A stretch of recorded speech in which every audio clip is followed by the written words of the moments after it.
안녕하십니까, 박형택 목사입니다. 오늘은 얼마 전에 저에게 상담을 받았던 분에 대해서 너무 기가 막혀서 이런 기막힌 사연에 대해서 말씀을 드리고, 하나님 혹은 예수님 혹은 성령님이 직접 자기에게 말씀하신다 하면서 자기 자신은 하나님께 직통으로 계시를 받는다고 주장하고 자신을 하나님의 대언자라고 하는 자들에 대해서 무조건 이단으로 경계하라는 말씀을 드리고자 합니다. 지난 20여 년간 여전도사에게 피해를 당한 김난임 권사와 딸에 대한 이야기를 하려고 합니다. 너무 기가 막히고 말이 나오지 않아서 정말 있어서는 안 될 사건이라고 여겨집니다. 교회 나간 지 얼마 안 돼서 아직 신앙이 어리고 교회에서 상처를 받았을 무렵 자신을 하나님께 특별한 은사를 받았다 하면서 은사자라고 자기를 주장하는 모아 선교의 최인의 전도사를 만나고부터 불행이 시작되었다고 합니다. 자신은 예언, 통변, 투시, 병 고치는 은사를 받았다고 하면서 다른 사람에게 기도를 해주고 마치 자신을 하나님의 대언자처럼 행세하는 최전도사를 믿고 따르기를 거의 20년을 따랐는데, 피해자 김난임 권사 개인만 갈취를 당한 헌금 액수가 3억 3천인데 이것은 현금을 제외한 헌금이라고 합니다. 통장으로만 입금된 헌금 액수지요.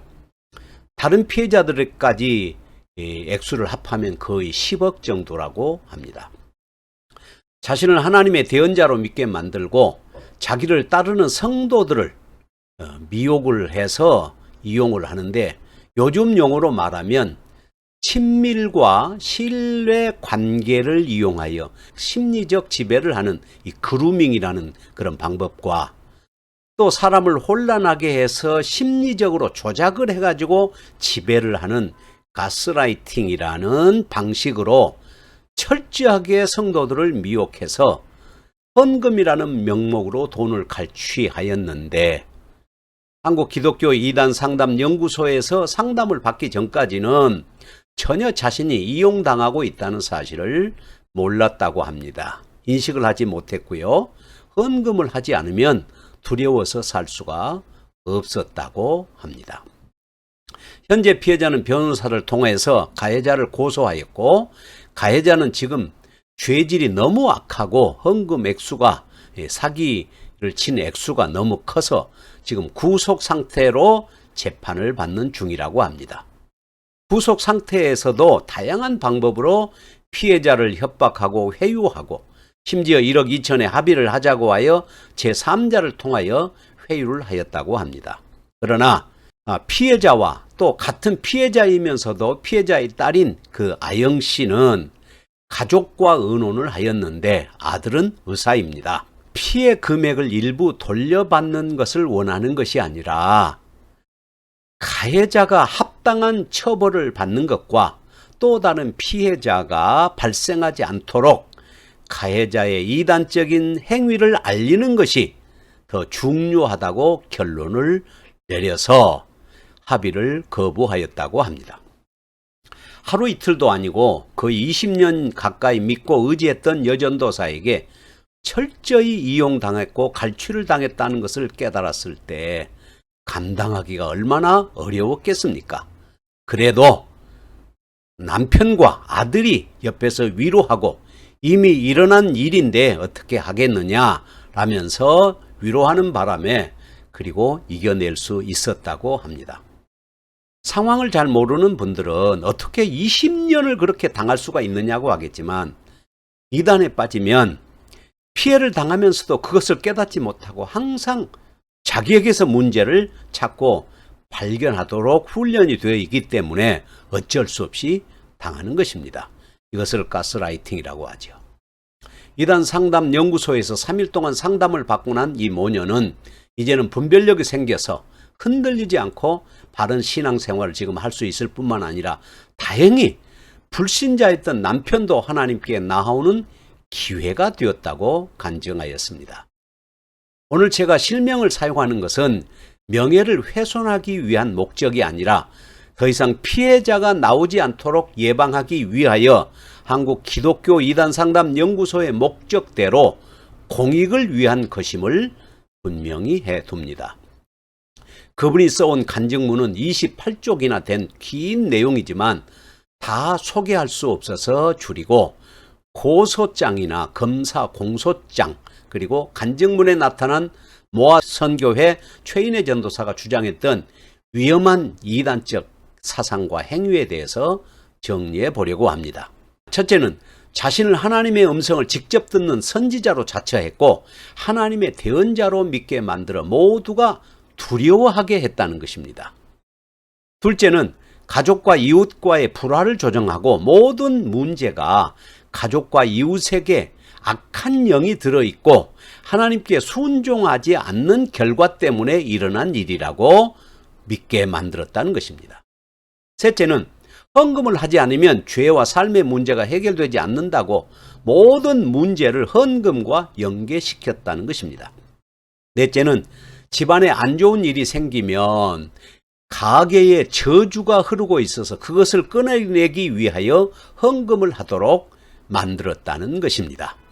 다섯째, 최인혜 전도사 자신이 믿음의 나무인 성도들의 가지치기를 하는 사람으로 믿게 만들고 못된 가지를 치려면 헌금을 해야 한다고 가르쳤다는 것입니다. 여섯 번째, 구약의 제사법을 헌금으로 바꾸어서 쓴뿌리를 없애고 악한 습성을 없애기 위하여 헌금하도록 유도했다는 것입니다. 예를 든다면 번제는 나의 죄를 태우고 가족들의 죄를 태워야 하기 때문에 헌금을 해야 하고, 속죄제는 하나님의 말씀에 불순종했을 때 내 생각대로 했으니까 헌금을 해야 하고, 화목제는 하나님과의 관계 회복, 사람과의 관계 회복을 위하여 헌금을 해야 하고, 속건제는 이웃에게 상처를 줬을 때나 하나님께 드려야 할 헌금을 한 번에 드리지 않았을 때 헌금하는 것이라고 가르쳤다는 것입니다. 이 얼마나 황당한 얘기입니까? 일곱째, 마음밭을 옥도로 만들기 위하여 마음속에 나쁜 씨앗을 없애기 위해서는 반드시 헌금을 해야 된다고 했다 합니다.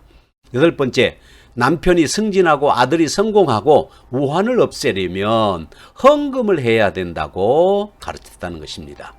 아홉 번째, 피해자는 2003년부터 2013년까지 홀트 아동복지회로부터 위탁모를 하면서 아이들을 돌보아 왔는데, 아이가 파양되지 않고 행복하게 살려면 홀트 아동복지회에서 주는 수고비를 모두 다 헌금을 하도록 요구해서 거의 모든 수고비를 4천여만 원을 다 헌금을 했다고 합니다. 열 번째, 안 좋은 일이 일어나기 전에 절기마다 헌금을 하도록 유도했고, 헌금을 하지 않으면 불안해서 살 수 없도록 만들었다고 합니다. 이 얼마나 기가 막힌 일입니까? 사랑하는 여러분, 이제 분명히 아셔야 됩니다. 하나님께 직접 계시를 받았다거나 받는다거나 지금도 하나님하고 직통하고 있어서 하나님의 지시를 계속 받고 하나님의 명령을 계속 받는다고 주장하는 사람은 무조건 이단으로 정죄해야 합니다. 지금도 하나님께서 직접 말씀하시고 예수님이 직접 자기에게 말씀하시고 성령이 자기에게 직접 말씀하신다고 주장하는 사람은 다 이단입니다. 사기꾼입니다. 왜냐하면 하나님께서는 공적인 인물인 사도들과 선지자들 외에 개인적으로 나타나서 하나님은 말씀하지 않기 때문입니다. 이런 사람을 모두 다 이단으로 확실하게 규정하시고 더 이상 그들과 관계하지 않고 그들과 단절하시기를 바랍니다. 정말 우리 한국 교회에 가장 많은 피해자들이 바로 직통 계시자들 때문에 일어난 피해자들이 굉장히 많이 있습니다. 한국의 80~90% 이단들이 하나님께 직접 계시를 받는다고 주장하는 자들이니까요. 꼭 기억하시기 바랍니다. 감사합니다. 오늘은 여기서 마치겠습니다. 안녕히 계십시오.